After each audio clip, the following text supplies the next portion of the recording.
Due to assimilation, colonial practices, and beliefs, a lot of our Indigenous peoples continue to be exploited through sex trafficking and human trafficking.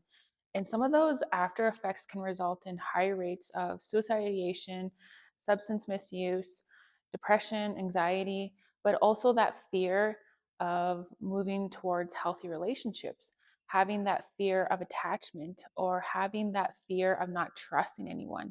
So when our people are involved within the MMIEP, it really doesn't just impact the individual or the survivor or the victim, but it impacts the communities as well, because we're continuing to fight for our voice and for our choice, for Canadian society to know that we do matter and that we are here and we are fighting strong.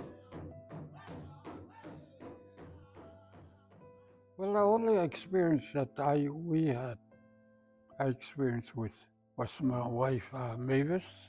Her daughter was murdered in west of Caroline, Alberta, up here, north of Sundre, yeah, there in 95. And March 25th, according to this one person that was with them, they went hunting.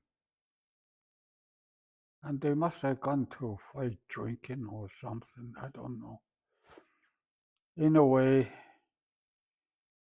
she was beaten up pretty bad, and she lived with her auntie's husband. She took off with, that's how it happened. Running away from the vehicle on a cut line, they found her shoe in the mud, in a little ditch, and she must have ran her feet barefoot in the mud. She was shot in the back, and they threw, they couldn't find her. It was like this, and they couldn't find it. They searched all spring. Every year for 5 years, they went up there searching. One another person that was with them, that that man shot her while she was running away. They got to fight, and he didn't say why, but she was shot in the back, and then she felt him. They couldn't find her body. There was a lake there, I forget the name of that lake, big lake in that area, out in the forestry. There's also a Saskatchewan river along there. They felt that's where they probably put her remains, her body.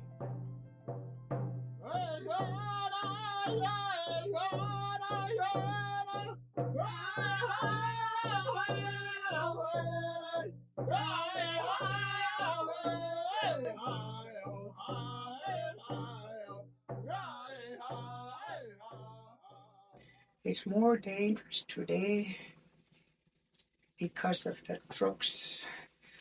And the drugs that they're inventing, they're using us as guinea pigs for that. Ones that are on the street, it's really sad to say that they're using those young people like that. And these young people are so vulnerable. They think, oh, that person cares for me, but it's not like that. They're used as experiment. And, that drugs is killing them. That truth. It used to be alcohol, but drugs is more stronger than alcohol. Alcohol, you can eventually get off it, wean yourself off, go for help. But drugs, you can never get off it. There's so many factors to look at when trying to understand why Indigenous people are victims, why they become vulnerable and targets of becoming missing, murdered, and exploited. We have fresh wounds from trying to heal from Indian residential school, historical trauma, normalized behaviors within the family system because of the Indian residential school effects. our people have become vulnerable because of that lack of affection, lack of support, understanding healthy relationships, including mental health.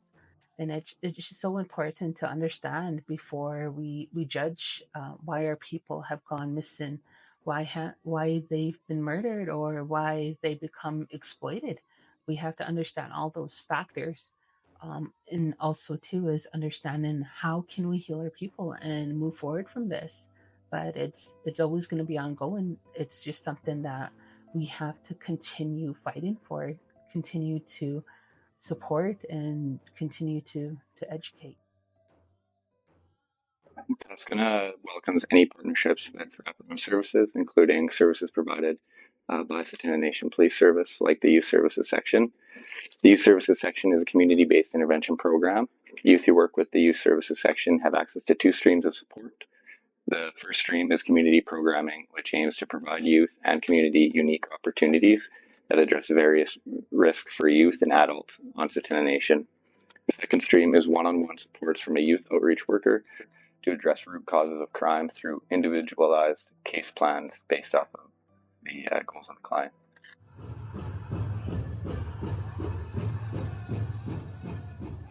The Tsuut'ina's Health and Wellness Services is really moving towards a preventative and proactive framework. And what that means is we're trying to get out of this crisis mode, doing the same thing over and over again through a Band-Aid effect, when really we're moving towards getting to that root cause of all the challenges that we're continuing to experience today, which is getting to that trauma, talking about our trauma, allowing people to know that it's okay to not be okay, but also offering that safe space and support for people to know that they can start talking about their pain that has happened either recently or even decades ago. We want people to start acknowledging that and letting them know that it's a learned behavior that we're trying to unlearn to really move towards that cycle of healing. So, with the health and wellness services, we're really offering a lot of engagements, a lot of programming initiatives that focus on the overall well being to build a healthy community.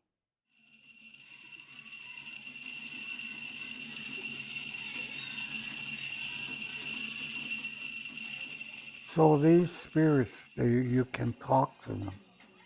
I just call them Isa. I can call them. I can call their names, like my mom, my dad. But I rather just call them Isa, grandma, grandpa, in Tsuut'ina. They'll come to you. They'll give you messages. But it's up to you to figure it out. You think about it, and sometimes it takes a week. Oh, that's what they meant. That's who it was. That's how I pray for people and sick. They pass on.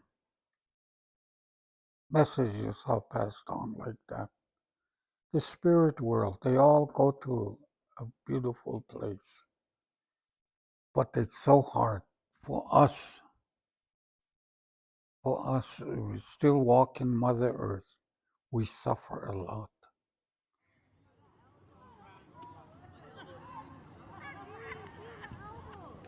Really listen good to those people that are in need of help.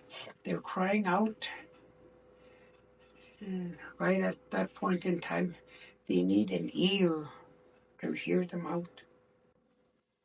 Well, there's so many ways that you can help people. And laughter, too, I always say laughter.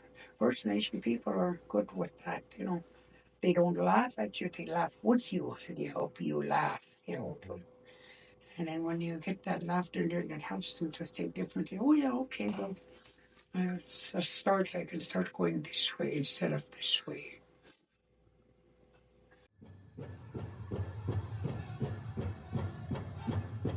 We want to remember those who went missing or who were murdered. We want to honor their spirits.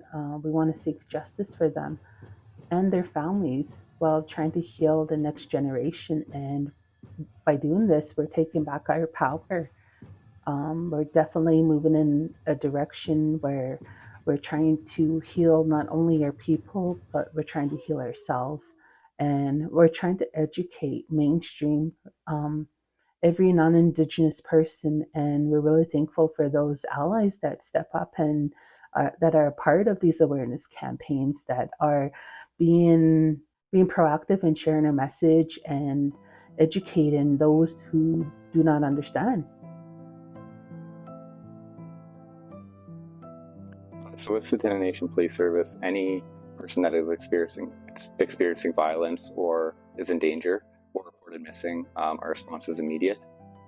So at Tsuut'ina Nation Police Service, we have a highly experienced team of investigators. So it's a myth that you have to wait 24 hours to report a person missing.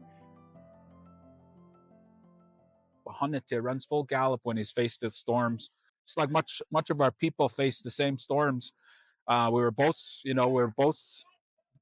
destroyed as a people, as nations, the Buffalo Nation and as Tsuut'ina Nation, not just our nation, but nations all across Turtle Island.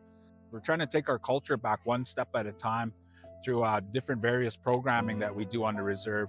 And it's not all about the walks, it's about more of the programming that exists on the reserve that people just got to utilize.